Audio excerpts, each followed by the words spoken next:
Video शुरू करने से पहले मैं आपको बताना चाहती हूँ कि आप चैनल को सब्सक्राइब करें और बेल आइकन के बटन को दबाएं ताकि नई जो आने वाली कहानी है उसका नोटिफिकेशन सबसे पहले आपको मिले। नमस्कार, आप सबको अक्षय तृतीया के पावन पर्व की हार्दिक हार्दिक शुभकामनाएं, बहुत बहुत बधाई और शुभ आशीर्वाद। हम जो है अपने इस नए चैनल में कल, आज और कल में आपको अक्षय तृतीया के बारे में बता रहे हैं। अक्षय तृतीया की क्या विधि है, क्यों इसकी पूजा की जाती है, किस भगवान की पूजा की जाती है, किस कारण इस दिन का महत्व है और क्या क्या कहानियां प्रचलित हैं, ये सब आपको बताएंगे। अक्षय मतलब जिसका कभी नाश ना हो, अविनाशी, जो हमेशा से चला आ रहा है। ये दिन बहुत ही शुभ है और मंगल करने वाला है।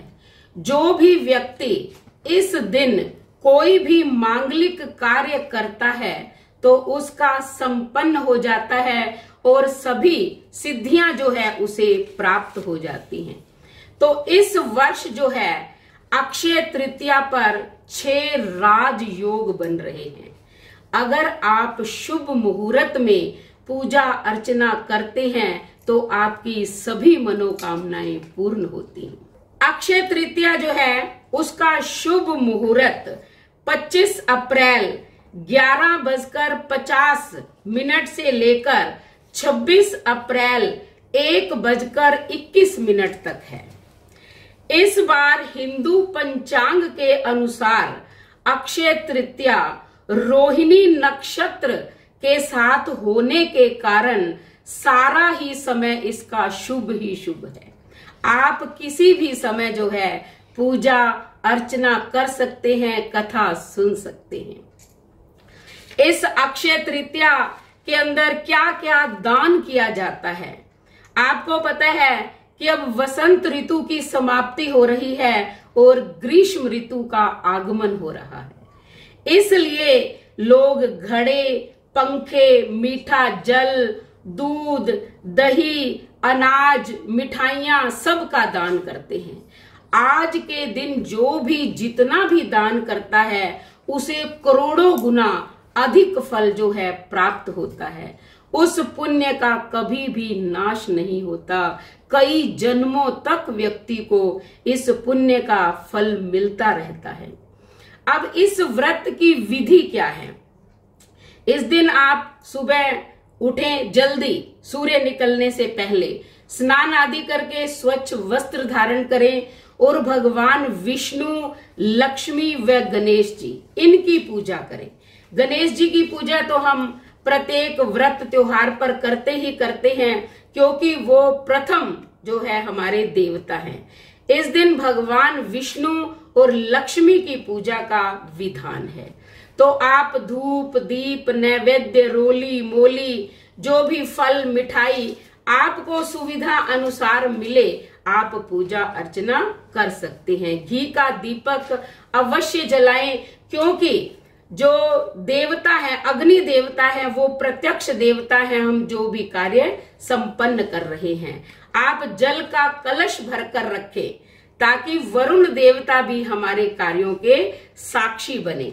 अब जो है इसका महत्व क्या है अक्षय तृतीया का, क्यों ये सदियों से चली आ रही है और लोग इसे धूमधाम से मनाते हैं। इस दिन जो है फसलों की कटाई जो है आप शुरू कर सकते हैं। आपने कटाई प्रारंभ की नहीं कि आपके अनंत अनाज के भंडार भर जाएंगे।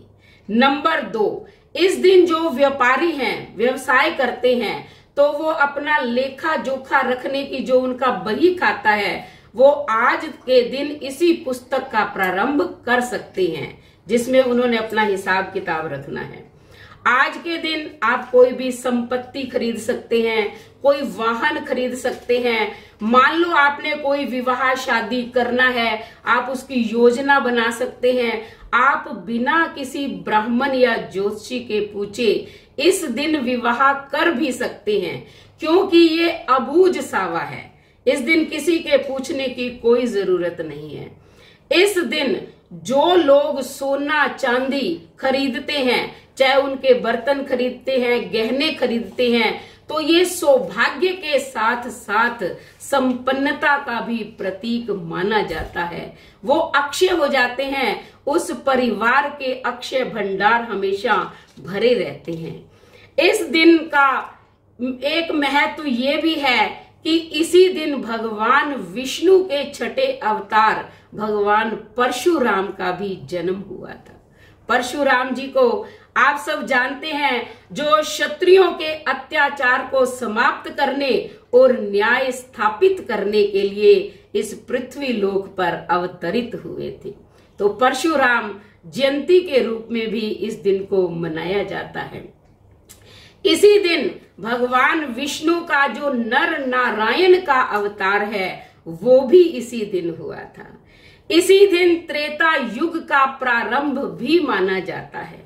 भगवान परशुराम अजर हैं, अमर हैं। आपने देखा कि महाभारत काल के अंदर कर्ण ने इन्हीं से शिक्षा प्राप्त की थी, और त्रेता युग में जब धनुष यज्ञ हुआ था, राम और सीता का विवाह हुआ था, जब राम ने धनुष तोड़ा था, तो ये अपनी तपस्या को छोड़कर तुरंत जनकपुरी में आ गए थे। तो ये अजर है, अमर है, और इनकी जयंती के रूप में भी इस दिन को बहुत ही शुभ माना जाता है।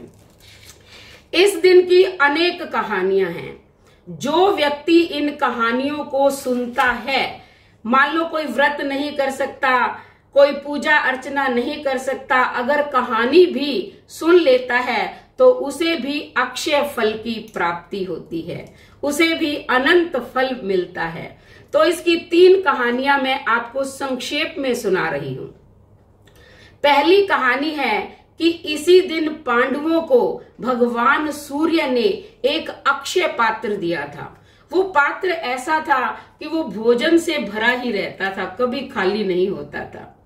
एक बार की बात है कि पांडवों ने भोजन कर लिया था, उसी समय ऋषियों का आगमन हो जाता है और वो पांडवों से भोजन मांगते हैं। पांडवों ने द्रौपदी से कहा कि देवी इन ऋषियों के लिए भोजन की व्यवस्था करो।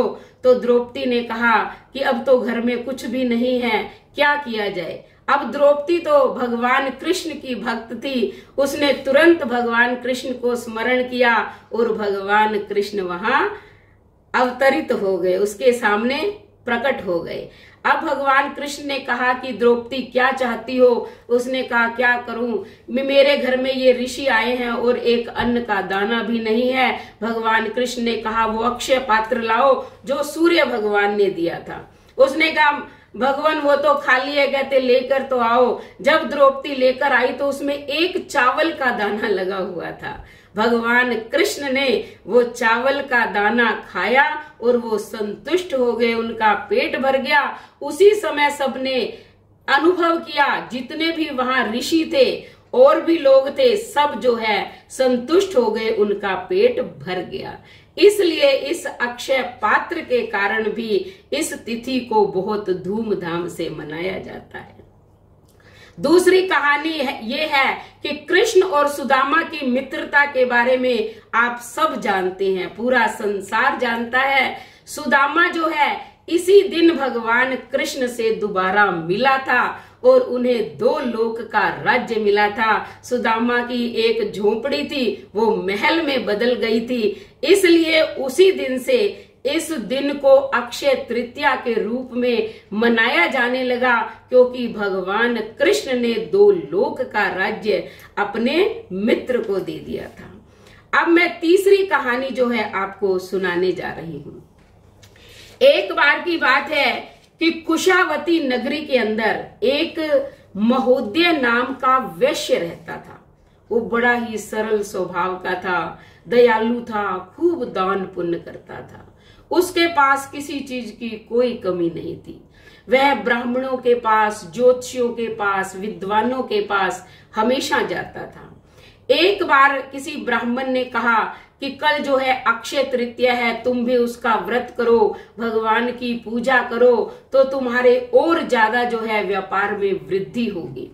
जैसे ही उसने सुना, घर आया, भगवान विष्णु की, लक्ष्मी माता की पूजा की, और जैसे ही उसने पूजा की, उसके व्यापार में तो दिन प्रतिदिन जो है बढ़ोतरी होनी शुरू हो गई। अब उसके धन के भंडार भर गए और कुछ ही दिनों में वहां के राजा ने उस महोदय नाम के वैश्य को अपना राज सिंहासन दे दिया। अब वो राजा बन गया। पहले उसके पास बहुत धन था, अब तो राजा का खजाना भी मिल गया। वो और ज्यादा दान पुण्य करने लग गया। उसके नगर में कोई भी भूखा नहीं था, सभी संपन्न थे। जब आसपास के राजाओं को पता चला तो उनके मन में ईर्ष्या होने लगी। वो एक दिन उससे पूछने आ गए तो उस वैश्य ने बताया कि देखो, मैंने अक्षय तृतीया का व्रत किया था, उस दिन पूजा अर्चना की थी भगवान विष्णु और माता लक्ष्मी की, उन्हीं के प्रताप से मुझे ये सब कुछ मिला है। तो सभी राजा बहुत प्रसन्न हो गए। उन्होंने भी अपने अपने नगर में ये ढिंढोरा पिटवा दिया कि सभी जो है अक्षय तृतीया के दिन व्रत करे, उपवास करे, दान पुण्य करे। अगर किसी से ये ना हो सके तो कम से कम कहानी ही सुन ले, क्योंकि कहानी सुनने से भी मन की सभी इच्छाएं पूर्ण हो जाती हैं। व्यक्ति को कभी भी गरीबी का सामना नहीं करना पड़ता। अब मैं आपको ये बता रही हूं कि इस दिन आप लक्ष्मी को कैसे प्रसन्न करें, क्योंकि लक्ष्मी अगर आप पर प्रसन्न हो जाती है तो फिर किसी चीज की कोई कमी नहीं रहती है। आज का हर व्यक्ति लक्ष्मी के पीछे ही दौड़ रहा है। देखो, भगवान विष्णु के चरणों में रहती है जो त्रिलोकी के नाथ है, उन्होंने कभी लक्ष्मी का उपभोग नहीं किया। ये सारा संसार लक्ष्मी के पीछे जो दौड़ रहा है, लेकिन लक्ष्मी उनके चरणों की दासी है।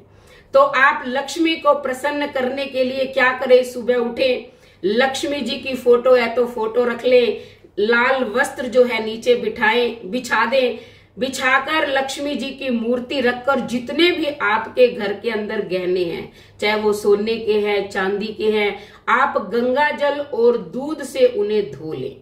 धोकर और फिर जो है एक लाल वस्त्र के अंदर उन्हें बांध ले, रोली और चावल से उनकी पूजा करे, धूप अगरबत्ती करे। लक्ष्मी माता के सामने ही रखनी है वो पोटली बांधकर, गहने जो है उसमें बांधकर, फिर उनकी पूजा करके, और रात्रि के समय जो भी आपकी तिजोरी है, आप अलमारी में अपने गहने रखते हैं, जहां भी रखते हैं, आप उस तिजोरी में जो है उस पोटली को रख दें। आप कुछ ही दिनों में देखेंगे कि आपके अन्न धन के भंडार भर जाते हैं। तो अक्षय तृतीया का इतना महत्व है। तो आप सबसे भी यही प्रार्थना है कि अक्षय तृतीया को भगवान विष्णु, माता लक्ष्मी और गणेश जी की प्रसन्नता के लिए अगर आप पूजा अर्चना कर सके तो करें, लेकिन कहानी को अवश्य सुन ले, तभी जो है आपको सभी पुण्यों का फल प्राप्त हो जाएगा। तो धन्यवाद। अगर हमारी ये कहानी, ये विधि पूजा आपको अच्छी लगी तो हमारे चैनल को सब्सक्राइब करें, लाइक करें, शेयर करें और बेल आइकन के बटन को दबाना ना भूलें। धन्यवाद।